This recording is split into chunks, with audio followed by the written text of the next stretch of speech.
Ayan, subukan nating magluto ng igado. Ayan, pero wala siyang intestine. Ito lang siya, liver at saka yung laman. Siyempre, meron ganito, carrots and then patatas. Ayan po. Kung ako unahin kong igisa itong ating liver ng mabilisan lang. Tapos, pagkatapos tatanggalin sa kawali. At saka igigisa naman natin yung mga laman. Ayan. Kasi ito, hindi dapat maluto siya hindi siya dapat ma-overcook kasi titigas siya. Ayan po. Bali po, itong liver at saka itong karne is binoil ko muna siya, na-blanch ko muna siya ng 3 minutes para maalis yung malansang amoy, lalo na itong ating liver.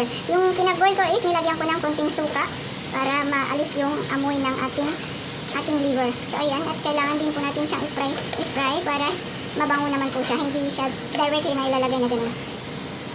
Sunod naman natin i-fry itong igisa itong ating, ayan, karne.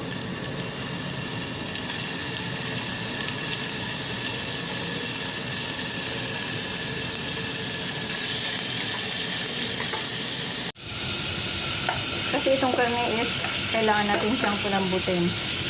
Kasi itong liver is madali siyang maluto. Kaya ito kailangan natin siyang lutuin ng medyo mas matagal. Pag malambot na ito, saka natin ilalagay yung ating liver.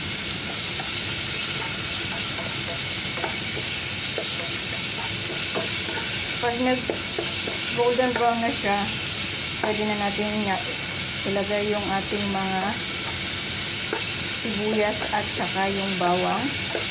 Ilalagay na rin natin yung ating carrot. Pag nag-golden brown na yung karne, pwede na natin ilagay yung mga sibuyas, bawang, at saka yung ating patatas at saka yung carrots.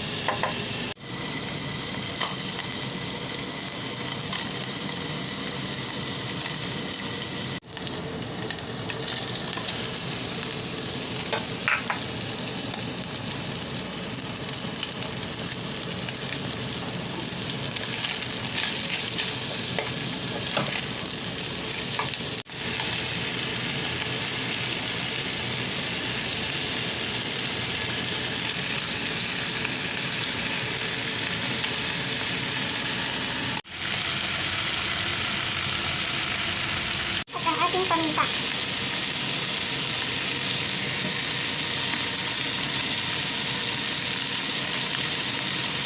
Ating soy sauce.